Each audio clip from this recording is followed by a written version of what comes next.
한국인과 네안데르탈인. 36. 다지역과 아프리카 기원설의 충돌. 7. 아프리카 가설의 치명타는 계속 발견되었다. 스페인 그라나다대 연구팀은 최근 400만 년 동안 나타난 고대 인류 치아 화석 속에 들어있는 유전자를 분석해 인류의 진화 과정을 재구성했다. 이 연구에서 고대 인류 중 인류에 가장 가까운 네안데르탈인과 약 100만 년 전에 분화된 것으로 나타났다고 밝혔다. 각 치아에서 얻을 수 있는 유전 정보는 전체 유전 정보의 60에서 80% 정도지만 여러 치아를 반복 분석하면 정확한 정보를 얻을 수 있다. 그렇게 얻은 고대 인류의 정확한 게놈을 현생 인류와 비교했다. 과학계에서는 네안데르탈인이 그동안 약 50만 년 전에 인류와 분화됐으며 약 3만 년 전 멸종한 것으로 여겨왔다. 네안데르탈인의 연대가 무려 100만 년 전으로 올라간다는 것은 호모 에렉투스 시대로 간주하던 시대임을 인식할 필요가 있다. 이 연구 결과는 네안데르탈인과 현생 인류가 공존한 기간이 훨씬 길어져 이들 간의 경쟁, 교배 등 훨씬 복잡한 관계를 가졌을 가능성이 많다는 것을 의미한다. 아프리카 가설에 의하면 고작 20만 년 전에 아프리카를 탈출한 여성이 현 인류를 구성했다는 것에 문제가 있음을 의미한다. 보다 큰 강타는 데니소바인으로부터 나왔다. 데니소바인은 2008년 러시아 시베리아 남부에 있는 알타이 산의 데니소바 동굴에서 발견된 치아와 손가락뼈로 그 존재가 처음 밝혀졌는데 호모사피엔스와 네안데르탈인 모두와 구별되는 새로운 절멸종이다. 한마디로 호모 속의 별개종이다. 이들은 약 3만에서 5만 년 전 사이에 유라시아에 존재했는데 현생 인류가 아프리카를 떠나 유럽, 아시아로 이동했더라도 이들과 한동안 공존했던 셈이다. 그런데 이들 연구에 의하면 놀랍게도 현생 인류 가운데 뉴기니아와 호주에 사는 원주민 게놈의 5%가 데니소바인 DNA에서 유래했다는 사실이다. 즉 수만 년 전 시베리아를 지나던 한 현생 인류 집단에 데니소바인이 유입됐고 이들이 뉴기니와 호주에 정착한 것이다. 학자들은 그 후 어느 시점에서 시베리아의 데니소바인은 멸종했을 것으로 추정한다. 대체로 인간종으로 간주되는 화석이 발굴되면 그 형태학적, 역사적 맥락을 함께 분석해 그 계통을 확인하는데 데니소바인은 그 형태학적 맥락은 알 수 없는 채로 DNA로 이전까지 알려진 바 없는 새로운 종류의 호모라는 것을 알게 된 경우였다. 이후 비교 유전체학 연구를 통해서 데니소바인과 네안데르탈인은 대략 40만 년 전 서로 갈라져 나간 것으로 추정되었고 그들의 조상과 우리들 호모 사피엔스의 조상이 서로 갈라져 나간 것은 최대 80만 년 전으로 추정되었다. 500만여 년 전에 살다간 오스트랄로피테쿠스가 우리의 직계 조상이 맞다면 호모 사피엔스와 데니소바인 네안데르탈인은 모두 함께 그의 먼 후손이 되는 셈이다. 중요한 것은 한국인의 유전자 속에도 데니소바인의 유전자가 들어있다는 것이다. 특히 오세아니아인과 파푸아인의 경우 아시아인들보다도 몇 배 더 많은 데니소바인의 유전인자를 가지고 있다고 알려져 있다. 반면에 아프리카인들에게는 데니소바인의 유전자를 거의 찾을 수 없고 유럽인들에게는 아시아인과는 달리 매우 낮은 수준이 나타나는 것을 볼 때 데니소바인들은 아시아 지역에 주로 분포했다고 추정되었다. 그런데 인류학자들을 곤혹스럽게 만든 것은 지금까지 알려진 데니소바인의 유해는 데니소바 동굴에서 발견된 손가락 조각, 치아 3개, 두개골 조각이 전부라는 점이다. 즉 수많은 아시아인에게 데니소바인의 유전자들이 발견되는데도 불구하고 다른 지역에서는 그들의 유해를 전혀 발견할 수 없다는 점이다. 특히 데니소바인으로부터 물려받은 유전인자 일부가 티베트 고원에 사는 티베트인들이 고위도 저산소 환경에 적응하는 데 기여했다는 논문도 나올 정도인데 티베트나 그 주변에서도 데니소바인의 흔적을 찾지 못했다. 그런데 2020년 드디어 티베트 고원의 동굴 퇴적층에서 데니소바인들의 DNA를 발견했다.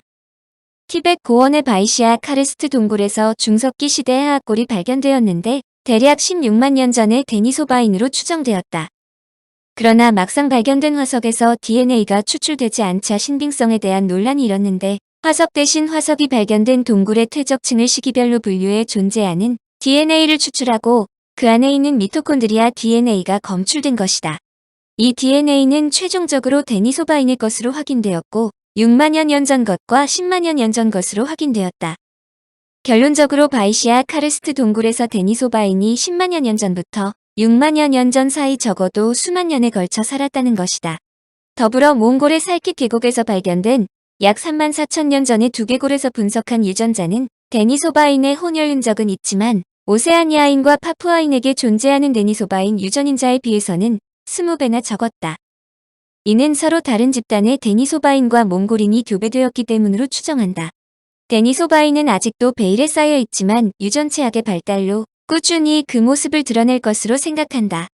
유전자 분석은 아시아에 다양한 인간종이 존재했다는 것을 명확하게 보여준다. 학자들은 파푸아인들의 DNA를 분석한 결과 이들에게 유전자를 전해준 데니소바인은 하나가 아니라 명백히 다른 2개의 혈통을 가지고 있다고 발표했다. 그러므로 뉴질랜드 메시대학교의 머레이 콕스 박사는 2개의 데니소바 혈통 중 하나는 다른 것과 매우 달라 실제로는 완전히 새로운 고대 인간종으로 분리해도 좋을 것으로 평가했다. 즉 콕스 박사는 현대 시베리아인과 아메리카 원주민 및 동아시아인들의 유전체에 제3의 데니소바인 혈통이 들어있다는 것이다. 이는 호모사피엔스가 오랜 진화학적 시간 동안 지리적으로 격리돼 있던 여러 갈래의 데니소바인 개체군과 교배했다는 사실을 시사한다고 밝혔다. 한마디로 데니소바인 그룹이 뉴기니나 인접한 섬에 살았으며 데니소바인이 몇십만 년 전에 이들 지역에 도착했을 때 매우 다양한 집단들이 존재했다는 사실을 의미한다. 아프리카 가설에 의하면 20만 년 전에 아프리카 이브가 아프리카를 떠난 후 세계 각지에서 현생 인류가 되었는데 자바인의 경우 이보다 훨씬 전부터 자바에 정착하여 현재까지 살아있다는 것이다. 중국이 가장 강력하게 현대인이 호모사피엔스인 것을 참으로 인식한다 하더라도 아프리카에서 고작 20만 년 전에 출발한 이브에 의해 각 지역에서 호모사피엔스로 바뀐 것은 아니라는 뜻이다. 이 발견의 중요성은 과거의 인류종 다양성의 중심이 된 곳을 유럽이나 얼어붙은 북쪽으로 추정했으나 열대 아시아라는 것을 나타내기 때문이다. 즉 동남아시아 섬들과 뉴기니가 지구상 다른 어떤 곳보다 더 많은 고대 인간족 DNA를 가진 사람들이 살았던 특별한 장소라는 것이다. 그러므로 학자들은 아프리카를 떠난 호모사피엔스가 초기 진화를 알 수 있는 열쇠로 인식되었는데 데니소바인은 이에 결정적인 한 방을 때렸다.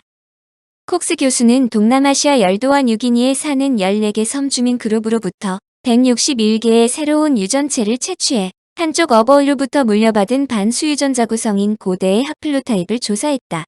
그런데 그는 데니소바인으로부터 현생 인류에게 이어진 단일 유전자 잎과 일치하지 않는 넓은 구간의 DNA를 발견했다. 한마디로 데니소바인이 35만 년 전에 분리되어 현재까지 살고 있다는 뜻으로 이는 아프리카 가설이 설 자리가 없어진다는 것을 의미한다. 그동안 고인류 분야에서 유럽이나 추운 북쪽 지방의 연구가 활발한 것은 이곳에서 고인류의 뼈가 많이 출토되었기 때문이다. 그러므로 그동안 고인류 연구는 유럽과 북부 유라시아 지역에 편향되었는데 파푸아 섬의 연구를 통해 고인류에 대한 그동안의 연구가 얼마나 큰 편견으로 진행되었는지를 알 수 있다는 것이다. 특히 2010년 독일의 막스 플랑크 연구소는 네안데르탈인의 유전자를 분석해 인류와 이종 교배가 이뤄졌을 가능성이 매우 높다고 밝혔다.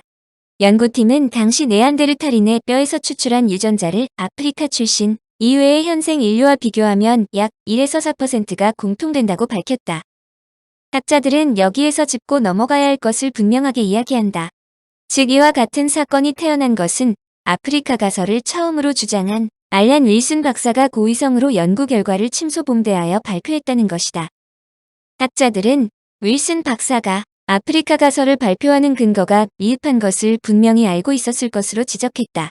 그럼에도 이를 발표하여 세계를 뒤끓게 만들었는데 그가 서양인들로부터 대단한 호평을 받은 것은 우선 유럽인의 호모사피엔스, 즉 크로마뇽인이 전 세계를 석권했다는 것을 강조했기 때문이다. 이는 당대 중국 등 아시아에서 다지역 기원설이 맹위를 떨치고 있었는데 이를 잠재울 방안으로 유전자를 거론하는 것은 시의적절했다는 것이다.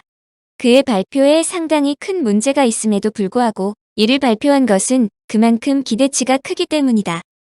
가장 큰 반대급부는 이를 통해 엄청난 연구비를 받을 수 있기 때문이다. 고고학 연구는 기본적으로 발굴비가 많이 들어가므로 후원을 기본으로 하는데 누구보다 먼저 자극적인 주제를 발표하는 것이 우선이다.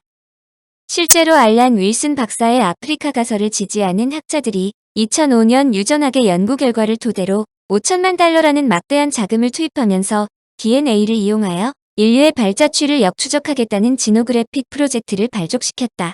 이는 5천만 달러를 후원해도 좋을 정도로 서양인들에게 호재로 작용했다는 것을 의미한다. 문제는 알란 윌슨이 유전자로 도전했다고 해도 당대의 수많은 정황을 볼 때 자신만 유전자 분야에 도전하는 것은 아니다. 실제로 그의 발표에 발끈한 다지역 기원설 학자들도 유전자를 기반으로 반격했고 현재는 더 이상 다지역 기원설을 반박할 여지조차 사라지게 만들었음은 물론이다. 학자들은 알란 윌슨 박사의 아이러니를 말한다. 그의 한탕 주의가 역습을 받으면서 결국 비서양권에서 고인류에 대한 연구를 촉발시키는 계기가 되었다는 것이다. 아프리카 가설을 침몰시키는 데 결정적인 역할을 한 파푸아 섬의 데니소바인에 대한 연구도 사실 이런 고인류학계의 정황이 내포되었기 때문에 이루어졌다고 볼 수 있다. 사실 자바섬에서 발견된 고인류는 처음 발견된 후 상당 기간 동안 연구조차 하지 못한 상태였다. 이 문제는 네안데르탈인과 크로마뇽인과의 연계인 연속론과 단속론 중 어느 것이 옳으냐를 판가름하는 중요한 지표로 제시되므로 별도로 설명한다.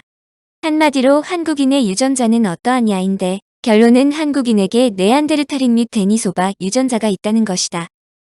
청취자에게 원하는 것은 1. 구독 2. 좋아요